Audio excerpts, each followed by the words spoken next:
नमस्कार मैत्रिणींनो, माझ्या या यूट्यूब चॅनलवरती आपलं सर्वांचं अगदी मनापासून स्वागत आहे। तर आजच्या व्हिडिओमध्ये आपल्याला छान अशी युनिक ब्लाऊजची डिझाइन तयार करून घ्यायची आहे।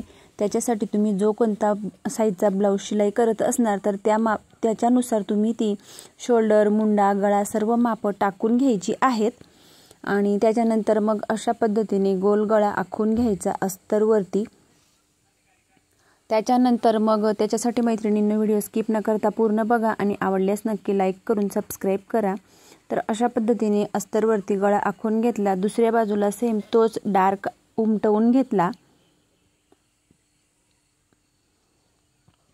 तर अस्तर अशा पद्धतीने करून घेतला आणि त्याच्यानंतर दुसऱ्या बाजूला सेम तोच गळा मी इथं आखून घेतला। त्याच्यानंतर मग ब्लाऊज पीस इथं बरोबर ठेवून घ्यायचा आहे आणि त्याच्यावरती अस्तर ठेवून घ्यायचा। तर आपल्याला इथं अस्तर पलटवायचा नाही, डायरेक्ट ब्लाऊज पीस बरोबर ठेवून घ्यायचा आहे आणि त्याच्यावरती अस्तर अशा पद्धतीने सेट करून घ्यायचा आहे। तर इथं तुम्ही पिनांचा यूज सुद्धा करू शकतात। तर मी इथं त्याच्यानंतर अस्तर बरोबर सेट करून घेतला आणि 1-2 पिना पॅक केल्या। त्याच्यानंतर मग अस्तरच्या सर्व बाजूंनी शिलाई करून घेत आहे। सर्वात आधी मी अस्तरच्या सर्व बाजूंनी शिलाई करून घेतली आणि त्याच्यानंतर मग एक्स्ट्राचा जो काही ब्लाऊज पीस आहे तो आपल्याला कट करून घ्यायचा आहे। तर बघू शकतात अस्तर मी हाताने छान बरोबर करून घेत आहे, जेणेकरून आतमध्ये कुचुण्या वगैरे किंवा घोळ वगैरे होऊ नये ही काळजी घेत मी बरोबर अस्तर करून घेत आहे आणि मगच मी शिलाई करून घेत आहे। त्याच्यानंतर मग गळ्यातील भागाला सुद्धा शिलाई करत असताना आतमध्ये चुन्या वगैरे होऊ नये ही काळजी घ्यायची। त्याच्यानंतर एक्स्ट्राचा जो काही ब्लाऊज पीस आहे तो मी सर्व कट केला। नंतर मग गळ्या शिलाईच्या अगदी कडेने आपल्याला एक्स्ट्राचा हा भाग कट करायचा। त्याच्यानंतर मग मी इथं पेपर घेतलेला आहे, त्या इथं तुम्ही पेपर कॅनव्हासचा यूज केला तर अतिउत्तम। माझ्याकडे नसल्यामुळे मी साधा पेपरचा यूज करून घेत आहे। त्याच्यानंतर केचपेनच्या साहाय्याने केचपेनच्या साहाय्याने बरोबर अशा पद्धतीने गळा आखून घेतला। त्याच्यानंतर मग 1.5 इंच अंतर मोजून आणि बरोबर अशा पद्धतीने सर्व गळ्याला सर्व बाजूंनी मी मोजून आणि केचपेनने आखून घेतला। अशा पद्धतीने गळा आखून झाल्यानंतर तो आपल्याला कट करून घ्यायचा आहे। कट करून घेतला त्याच्यानंतर अशा पद्धतीने फोल्ड केला आणि बरोबर तो एकसारखं माप चेक केलं। त्याच्यानंतर आतील भाग कट केला आणि नंतर तुम्ही जो कोणता ब्लाऊजचा कपडा घेणार असणार त्याच्यावरती तो बरोबर अशा पद्धतीने ठेवून आणि दोघही बाजूंनी मी शिलाई करून घेत आहे। तर इथं तुम्हाला पेपर कॅनव्हासचा यूज करून घ्यायचा आहे, नसल्यामुळे मी साधा गावकरी पेपरचा वापर करून घेत आहे। त्याच्यानंतर दुसऱ्या बाजूला सुद्धा मी शिलाई करून घेत आहे। जर का तुमच्याकडे इथं कॉन्ट्रास्ट कलरचा कपडा असेल तर तुम्ही त्याचा सुद्धा इथं वापर करू शकतात। नंतर जो काही एक्स्ट्राचा भाग आहे तर तो मी कट करून घेत आहे।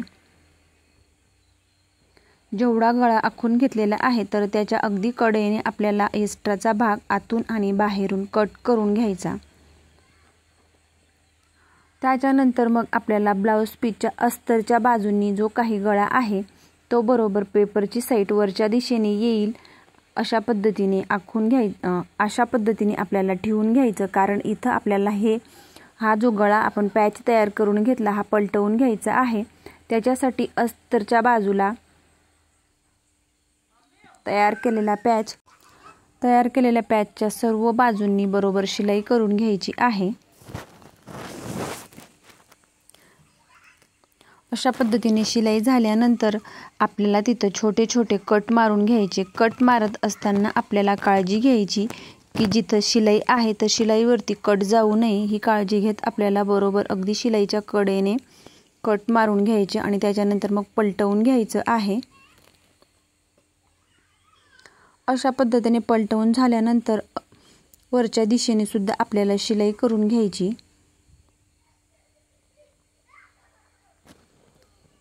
तर अगदी हळूवारपणे मी इथं शिलाई करून घेत आहे।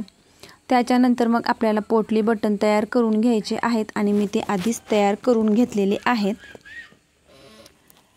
त्याच्यानंतर इथं सुद्धा सर्व बाजूंनी मी छोटे छोटे आधीच कट मारून घेतले। जेव्हा आपण हे भाग आतमध्ये फोल्ड करणार तर फोल्ड करायला सोपं जाईल, परंतु शिलाई कट होऊ नये ही सुद्धा काळजी घ्यायची। कॉन्ट्रास्ट कलरची पायपिंग करण्यासाठी तिरकस भागात ह्या पट्ट्या कट करून घेतल्या आणि अशा पद्धतीने जोडून एक्स्ट्राचा भाग कट केला। तर तुम्हाला किती लागेल त्या मापानुसार त्या तुम्ही तयार करून घ्यायच्या आहेत। तर त्या तिरकस धाग्यात कट केल्यामुळे ओढल्यावर आपोआप त्या मोठ्या होत असतात। त्याच्यानंतर मग अशा पद्धतीने फोल्ड केली आणि पूर्ण गळ्याला आपल्याला इथं पायपिंग करून घ्यायची आहे। बघू शकता तर ती फोल्ड करून आणि मी ती अशा पद्धतीने शिलाई करून आणि मग मी ती पायपिंग तयार करून घेत आहे। 1 पॉइंट इतके अंतरावर मी शिलाई करून घेतली। त्याच्यानंतर आतमध्ये फोल्ड करून आणि बरोबर अगदी पायपिंगचा छान असा गोट तयार करून घ्यायचा। तर पूर्ण गळ्याला मी अशा पद्धतीने कॉन्ट्रास्ट कलरची पायपिंग करून घेतली। तुम्ही तुमच्या आवडीनुसार पायपिंग करू शकतात किंवा मग लेसचा सुद्धा यूज करू शकतात। एक्स्ट्राचे धागे वगैरे कट केले। त्याच्यानंतर मग आपल्याला इथं पोटली बटनची डिझाईन तयार करून घ्यायची आहे। तर ते बटन आपल्याला कुठं जोडून घ्यायचे याच्यासाठी मी खडूने बरोबर इथं आखून घेतलं आणि एकसारखं माप लक्षात ठेवण्यासाठी ते बरोबर दुसऱ्या बाजूला उमटवून घेतलं। तर पोटली बटन मी ह्या आधीच तयार करून घेतलेले आहेत।